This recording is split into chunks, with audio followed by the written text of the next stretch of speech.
여야의 극한 대립, 검찰 내부 충돌 등 갈등이 깊어지는 가운데 대통령의 임기 단축을 통한 개헌의 필요성을 강조한 이준석 개혁신당 의원, 개혁신당 대표, 국민의힘 대표, 미래통합당 최고위원 역임, 국민의힘 신임 한동훈 체제에 대해 오는 10월 보궐선거가 중요 시험대가 될 것이라고 전망. 10월 된데 보궐선거에서 한동훈 체제로 바뀐 뒤에도 선거가 안 나온다. 그러면 야 이거 뭐 당신도 별 볼 일 없네. 이런 소리를 듣는 겁니다. 10월 보궐선거에 굉장히 센 배팅을 해야 될 것이다. 이준석 의원이 개헌을 강조하는 배경과 향후 전국 전망 집중 분석합니다. 국민의힘의 한동훈 대표 체제로 새 지도부가 꾸려졌고 재병특검법은 국회에서 최종 부결되면서 폐기됐습니다. 김건희 여사에 대한 검찰의 대통령 경호처 부속 청사에서의 조서를 두고 후폭풍이 이어지고 있는데요. 이준석 개혁신당 의원과 얘기 나눠보겠습니다. 의원님 안녕하십니까? 네, 안녕하십니까? 국회 상임위 과학기술정보 방송통신위원인데요. 이준석 방통위 위원장 후보자 청문회에서의 활약 눈길을 끌었습니다. 지금 방송법 처리를 두고 필리버스터가 진행 중인데요. 상임위 참석해서 느낀 소감 먼저 들어볼까요? 우선 저희 상임위에 민주당 의원님들은 주로 이제 법인카드, 뭐 빵 사먹기 논란에 따른 그런 도덕성 검증에 주력하신 모양새였고요. 저는 이게 결국 방송 장악에 염두를 둔 인사가 아닌가 해서 결국 이준석 후보자가 만약에 위원장이 된다면은 어떤 행동을 할 것이냐 같은 것들을 주로 질의했거든요. 네. 근데 이준석 후보자의 답변을 총평하자면은 모호한 건 사실입니다. 그리고 이준석 후보자가 명쾌하게 답하는 부분이 있고 또 명쾌하게 답하지 않는 부분이 있습니다. 네. 그렇기 때문에 이준석 후보자가 전반적으로 어떤 앞으로 펼쳐질 시나리오나 이런 것에 대해서는 국민들한테 아주 정확하게 명확하게 밝히지는 않은 것 같다. 네. 혹시 미션이 있는 거 아니냐 이런 의심을 좀 하게 됐습니다. 네. 재병특검법이 22대 국회에서도 최종 부결돼서 자동 폐기됐습니다. 민주당은 다시 추진할 뜻을 밝혔는데요. 이 의원은 대통령의 거부권, 제2요구권을 뚫고 통과될 것이다라고 밝힌 바 있는데 결과는 그렇지 못했습니다. 재병특검법 문제는 어떻게 보고 계세요? 그러니까 윤석열 정부 들어선 뒤부터 어떤 예측했을 때 최적의 결과를 예측하면은 항상 그것과 다른 선택을 하는 모양들이 나오고 있거든요. 네. 저는 이번에 한동훈 대표 당선자에게도 굉장히 중요한 지점이었거든요. 지금까지 특검에 대해 가지고 어느 정도 전향적인 움직임을 보일 수 있다라는 취지로 이야기했는데 그게 뭐 당내 의원들을 컨트롤하지 못해서 이런 결과가 나온 것도 아니고 본인이 표결 직전에 이건 잘못됐다는 식으로 얘기해버렸어요. 네. 그러니까 지금까지 전당대회 과정에서 한동훈 대표가 했던 모든 말들은 사실상 시건에 가까워진 것이 아니냐라는 주장을 범야권에서는 할 수밖에 없는 것이죠. 네. 김건희 여사에 대한 검찰 조사를 둘러싼 논란이 이어지고 있습니다. 조사 방식이나 조사 장소를 두고 말이 많고 조사 사실이 검찰총장에게 사후 보고되면서 총장 패싱 사태까지 일어났는데요. 김 여사 검찰 조사 문제는 어떻게 보세요? 저는 처음에 이걸 딱 들었을 때는 뭐 그렇다 영부인이면은 어느 정도 보안을 지켜 수사하는 것도 방법이겠다 이런 생각을 했는데 네. 그 뒤에 구체적인 사안들이 흘러나오기 시작하면서 예를 들어 뭐 핸드폰을 오히려 수사받는 사람이 아니라 검찰 측 핸드폰을 사용하지 못하게 했다든지 이런 것들로 봤을 때 그냥 호사가들이 농담처럼 이야기하는 검찰이 김건희 여사를 소환한 것이 아니라 이렇게 되면 양태상 김건희 여사가 오히려 검찰을 소환한 것이 아니냐라는 이야기가 들리는 것도 뭐 이해는 가거든요. 네. 저는 이번에 김건희 여사 입장에서는 오히려 허심탄회하게 그리고 또 그냥 아주 절차에 정해진 대로 그렇게 가서 조사를 받고 했으면은 저는 여론이 어느 정도 반전될 기회가 있었는데 이번에는 숙제 하나를 하긴 했지만은 그래도 약간 여론의 반전을 만드는 데까지 실패했다고 생각합니다. 검찰 내 이원석 총장과 이창소 중앙지검장 사이의 갈등에 대해서 이게 약속 대련 아니냐 이런 시각을 갖는 분도 있던데요. 이원석 총장 같은 경우에는 실제로 감찰 지시를 했고요. 그렇기 때문에 제가 봤을 때는 이 부분을 심각하게 다루려는 의도가 있는 것 같습니다. 근데 이 안에서 지금 이원석 총장이 지위 개선에서 배제된 이유가 네. 과거 추미애 법무부 장관 시절에 윤석열 검찰총장의 도이치모터스에 대한 지휘권을 박탈한 것 때문에 그 다음 검찰총장인 이원석 총장의 지휘권이 박탈되었다라는 것이 이번에 중앙지검 측의 논리인 것 같은데요. 네.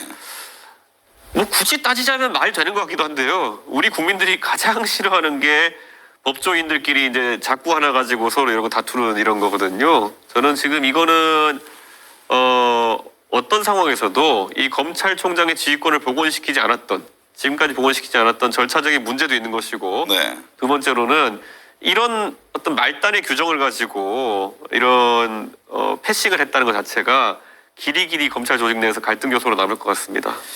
국민의힘 한동훈 대표 체제가 출범했습니다. 윤석열 대통령과 국민의힘 지도부, 신임 지도부죠. 삼겹살 만찬도 가졌는데요. 이준석 의원은 한동훈 후보가 대표가 되고 나면 축하난을 보내주고 일주일 뒤쯤에 싸움이 시작될 것이다. 이렇게 예견한 바가 있는데요. 지금 분위기는 화기애애 보이던데요. 근데 이미 드러난 것으로만 해도요. 일주일까지 갈 것도 없이 하루 뒤에 이제 사실 바로 현재 정책위 의장 정점식 의원을 유임시키냐를 가지고 양측이 갈등을 보이는 모양새거든요. 네. 저도 국민의힘 대표 해봤지만요. 정책위 의장은 당대표가 임명하는 것이 맞습니다. 그리고 그 안에 보면은 원내대표와 협의해가지고 이제 임명한다로 돼 있는 규정은 혹시라도 당대표가 정책적 역량이 떨어지는 사람을 넣어가지고 정책이 원활하게 다뤄지지 않을 때를 대비해가지고 원내대표랑 상의하라는 거지. 네. 원내대표가 어떤 비토권을 가지고 당대표의 정치적 권한을 막아서라는 게 아니거든요. 그렇기 때문에 저는 이거는 제가 말씀드리자면은 이거는 한동훈 대표 측이 밀어붙이는 게 맞다. 네. 예, 정정식 의원도 그리고 본인의 의사겠습니까? 그 자리에서 버티는 것이. 정점식 의원이 언제부터 정책 전문가였습니까? 네. 원래 검사 출신이시고 한데 저는 이거는 정점식 의원이 스스로 물러나는 게 이 모양새를 정리하는 데 아주 중요할 것이다. 이렇게 봅니다. 박근혜 전 대통령 탄핵 이후 국민의힘 대표의 임기를 보니까 이준석 의원이 가장 오래 버텼더라고요. 일각에서는 이준석 대표 체제 때와 다르다. 이준석과 윤석열, 한동훈과 윤석열 관계가 다르다 이런 진단을 하던데요. 향후 당정 관계 어떻게 전망하세요? 이렇게 봅니다. 제가 당대표직을 가장 오래 유지했던 이유는 제가 저에게 주어진 선거들을 다 승리로 이끌었기 때문입니다. 정당은 다른 거 없습니다. 중간고사, 기말고사가 결국 선거입니다. 선거에서 좋은 성적이 나오는 대표는 당원들이 그 자리를 계속 지키게 해주는 거고요. 보궐선거 몇 석이라 하더라도 그것을 지게 되면은 물러나는 게 관리였습니다. 네. 지금 이제 그런데 한동훈 비대위원장이 선거를 짐에도 불구하고 대표를 한번 신임받은 것이 이례적인 상황이긴 한데요. 윤석열 대통령 입장에서는 참 이런 상황도 특별할 겁니다. 왜냐? 이준석은 마음에 안 들어도 선거는 이겼는데 네. 여기는 선거도 지고 마음에 안 든다. 제가 흔히 이거를 이제 욕쟁이 할머니 맛집에 계속 비유를 하는데요. 아무리 이준석이 기분 나빠도 선거 이기니까 이게 맛집인데 이거는 기분에도 안 들고 맛도 없는 집이다. 네. 우리가 욕쟁이 할머니 맛집에 가는 이유 맛집이기 때문에 가는 거지 욕쟁이 집이기 때문에 가는 게 아니거든요. 욕만 먹으면서 왜 그 집을 갑니까? 그게 그대로 지금 아마 한동훈 위원장을 바라보는 윤석열 대통령의 심정일 것이다. 이 한동훈 대표 체제로 선거 이길 수 있으면 모르겠는데 그게 아니면 나는 뭐지? 나는 뒷방으로 물러나고 이기지도 못하면 뭐가 되는 거지? 네. 이런 생각할 겁니다. 용산 대통령실과 한동훈 대표 간에 최혜병 특검법 또 한동훈 특검법을 놓고 서로 눈치 보기에 들어간 것 아니냐 이런 해석도 있던데요. 글쎄요. 그러니까 그런데 그거는 여권에서 컨트롤하는 것이 아니라 범야권에서 그런 법안들을 낼 것이냐의 문제거든요. 네.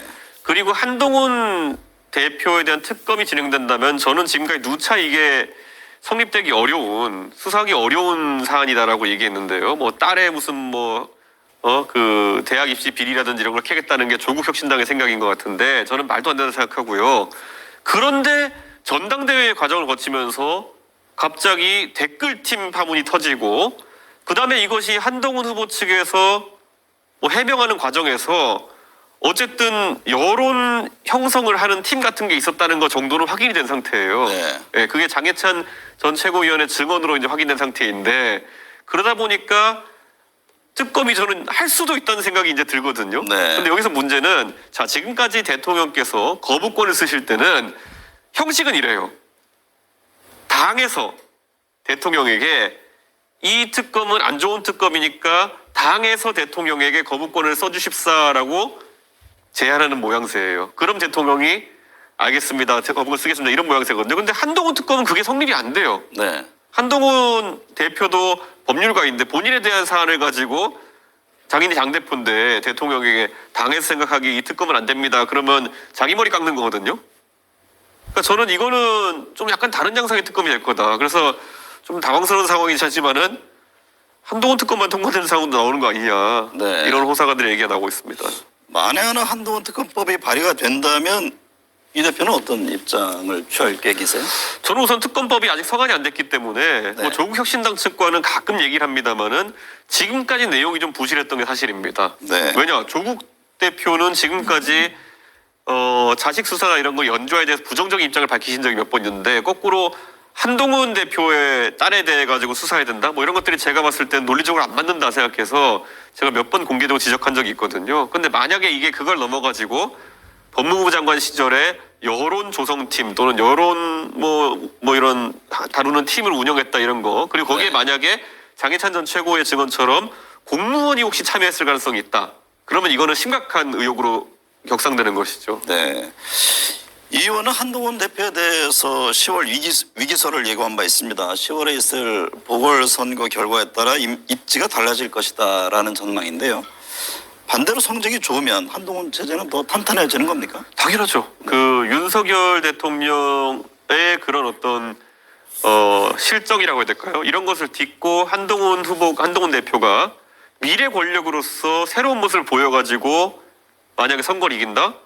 이거는 완전히 이명박 정부 시절에 다소 이명박 정부가 침체기였을 때 박근혜 대통령이 치고 나간 거랑 비슷한 모습이죠. 네. 그게 가능하다면은 당연히 차기 주자로 우딱 서게 되는 것이겠죠. 네. 예. 한동훈 대표에 대한 평가가 궁금합니다. 정치 입문 7개월여 만에 여당 대표가 됐는데 범보수 진영 내 차기 대선 주자로서 이 의원과는 경쟁 관계인가요? 저의 대체제가 될 수는 없습니다. 어떤 영역에서는. 네. 그렇기 때문에 서로 다른 영역에서 뭐 강점이 있다든지 이렇게 하는 관계일 텐데요. 한동훈 대표가 지금까지는 사실 이미지 정치를 한 게 사실이거든요. 그리고 그 이미지 정치로 매우 중요한 선거에 장수로 나섰다가 대패한 것도 사실이거든요. 네. 그럼 이제부터는 실질적인 정치를 어떻게 하냐의 문제거든요. 더 이상 이제 뭐 던킨 도너츠 들고 무슨 뭐 닭 들고 사진 찍고 뭐 이런 거 갖고 안 되는 상황이거든요. 선거 때는 시장 같은 데 가면요. 알아서 당협에서 동원하니까 빨간 옷 입은 사람들 모이고 그러죠. 지금은 선거도 없지 뭐 그다음에 지금 당대표가 원내도 아니지 이러다 보니까 당장 하루 떼거리 하는 게 힘든 상황이 올 거예요. 지금 당장 당선되고 나가지고 솔직히 별로 뉴스가 없잖아요. 지금 네. 새로 올 만한 뉴스들이. 그래서 아마 한동훈 대표 입장에서는 치고 나가는 게 굉장히 관건이 될 것이다. 이 의원은 극한 대립과 생산성 없는 네. 정치하지 말고 임기단축 개헌을 하자고 제안했습니다. 이에 대해서 여권은 그냥 사임시키자 하지 그러냐며 비판했는데요. 임기단축 개헌론을 주창한 배경은 어떤 겁니까? 실제로 저는 예전에 박근혜 대통령이 탄핵이 되었을 때도 제 기준은 하나였습니다. 박근혜 대통령이 그 당시 시점에서 여러 가지 의혹을 딛고 남은 임기 1년을 정상적으로 수행할 수 있겠느냐에 대해서 저는 어렵다고 봤습니다. 근데 네. 그 전에 4년 동안 누적된 모순이나 이런 것 때문에 어렵다 봤고 지금은 그런데 윤석열 정부에 있어서 그 시기가 좀 더 빠를 수도 있겠다는 생각을 하게 된 겁니다. 근데 제 입장에 봤을 때는 박근혜 대통령 그 당시에 탄핵되었을 때 그럼 그 다음에 그게 질서 있는 다음 단계의 준비가 되었느냐 그렇지 않거든요. 탄핵을 통해 가지고 갑자기 벼랑간 대통령직이 나라가 원하니까 2개월 내로 사실상 보궐을 비슷한 성격의 대선을 치러야 되는 상황이었고 네. 문재인 대통령도 집권하시자마자 인수위가 없는 상황을 집권하다 보니까 굉장히 혼란스러웠습니다. 그래서 저는 야권이 준비해야 될 거는 결국에는 이게 왜 자꾸 이런 일이 반복되느냐 구조적인 모순이 존재한다는 걸 이제 정치권이 받아들여야 됩니다. 네. 그래서 저는 여권에서 생각해봐야 되는 것이 어쩌면 이게 박근혜 대통령 개인의 윤석열 대통령 개인의 심각한 문제가 아니었을 수도 있습니다. 이분들이 권력의 들어가게 되면은 주변이 비게 되고 그럼 그 공백을 간신배들이 끌고 들어오고 애초에 우리 대통령제가 그런 제도일지도 모르는 겁니다. 네. 그렇기 때문에 이거를 한번 견제가 되고 균형이 발생하는 그런 형태로 바꿔보자라는 얘기를 당연히 정치인이 해야 되는 것이죠. 왜냐 이런 일이 몇 번 반복되면 시스템 문제도 봐야 되는 겁니다. 예.